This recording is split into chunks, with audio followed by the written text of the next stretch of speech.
Kingsley has actually learnt how to move properly on this little car that Avo bought him. Soren just likes to push it around.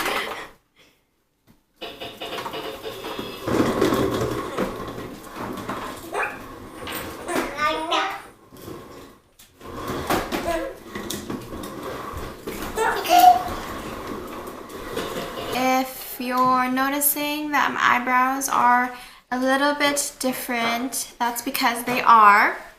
I actually got them micro shaded and I'm currently in the process of healing still. It's day 7, so it's been a week since I got it done, and I will be posting a video on my healing process and how that's been going so far. But yeah, if you're noticing that it's a bit patchy and it's a little dry, it's just still healing right now. I have Soren here sharing his little giraffe toy, and Kingsley's in the background.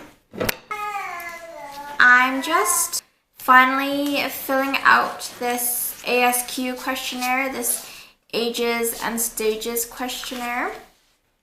Apparently it's this questionnaire that you're supposed to complete when your baby is a year old, just to kind of go through the milestones and where your baby is at, and I guess it's whether or not to assess if you need a specialist in kind of helping baby develop those skills that they're falling behind in.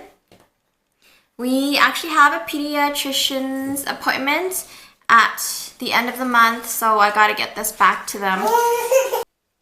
With Kingsley and his right aortic arch, since he's been born, we have been trying to confirm whether or not he actually has a vascular ring that would affect his breathing and his eating.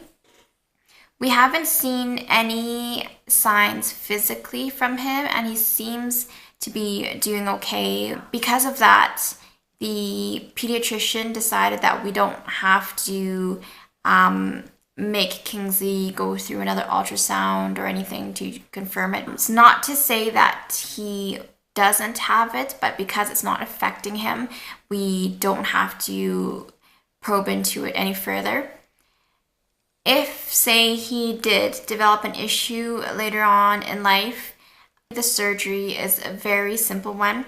They basically make a tiny incision under his left armpit, and they go through and they nick the tissue that makes the vascular ring around his trachea and esophagus. My sweet boy, are you helping me?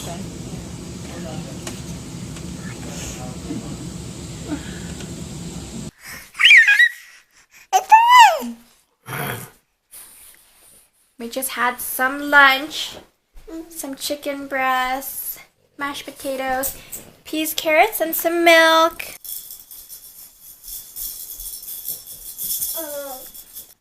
Can Mama see your tummy?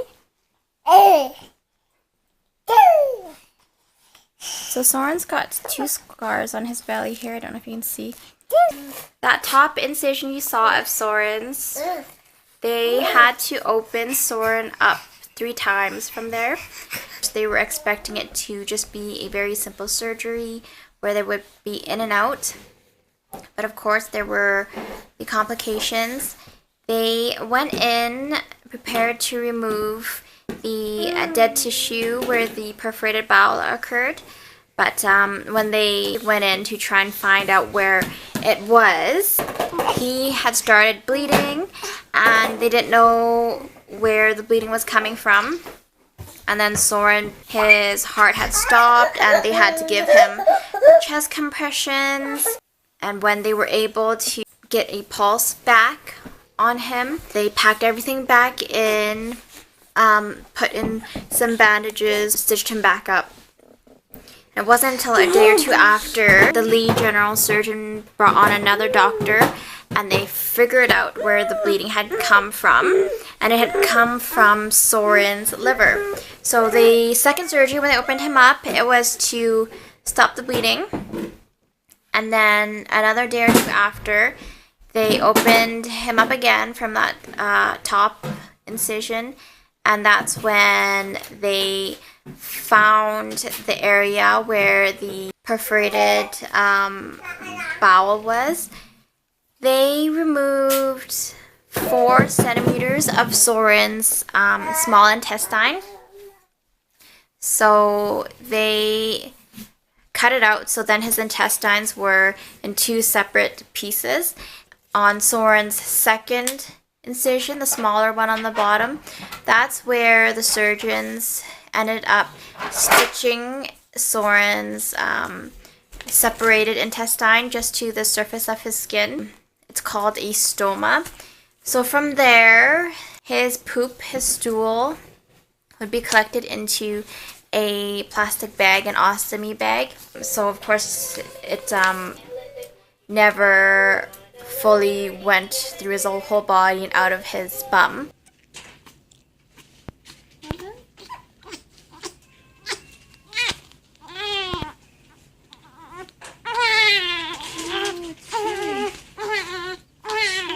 So when he came out, he was a little over 3 pounds. He had to be about 8 pounds before the surgeons would even attempt surgery on him again. Soren made them very nervous whenever he was in the operating room.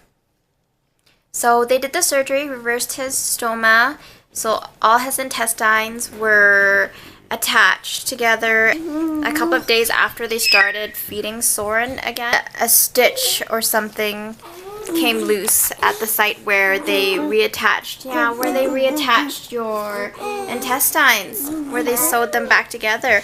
And they had to reopen him up and then stitch him up again. Yeah, that prolonged the process of him coming home to us, because then we had to go even longer as a precaution without feeding him.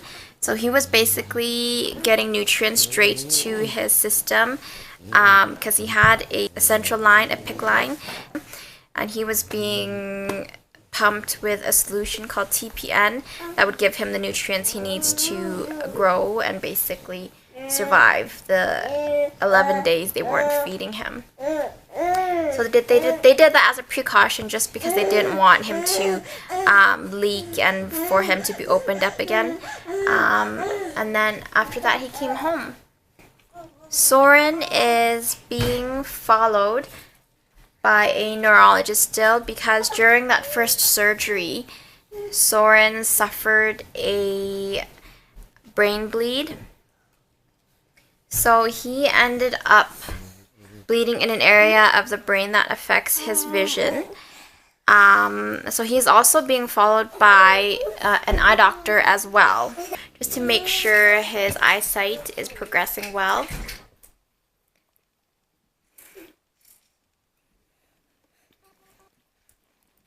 And that's our update on how the boys are doing now, a year and a half later.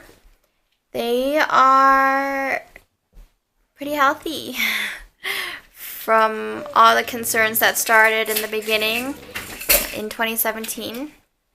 So, yeah, we're really, really fortunate and really lucky with the outcome that we are able to have.